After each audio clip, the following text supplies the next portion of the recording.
ఈ ఇంట్లో మనుషుల గురించి గాని గొప్పగా మాట్లాడటం ఈరోజే చూశాను.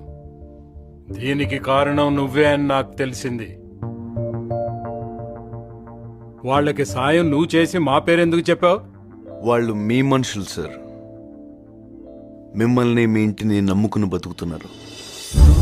ముక్కుమొహం తెలియని నాలంటోడు సాయం చేస్తే జాలిపడి 2 నోట్ల కట్టలు దానం చేశారనుకుని తీసుకోరు సార్. అదే మీరు చేస్తే నమ్ముకున్న వాళ్ళు ప్రేమతో అండగా ఉన్నారనుకుంటారు సార్. ఈ ఊరు జనం ఏమైనా కష్టం వస్తే మీ ఇంటి గడప ఎందుకు తొక్కుతారు తెలుసా సార్? ఇది పెద్దలేని కాదు, ఈ ఇంట్లో ఒక పెద్ద ఆయన ఉన్నాడని. పెద్దరికం అంటే 10 మందిని శాసించే అధికారం కాదు సార్, 10 మందికి అండగా నిలబడే ఆనందం. మన కోసం ప్రాణాలు ఇచ్చే మనుషులు ఉండడం మన గొప్పతనం కాదు సార్, ప్రాణాలు ఇచ్చేవాళ్ళదే. ఈ ఇంట్లో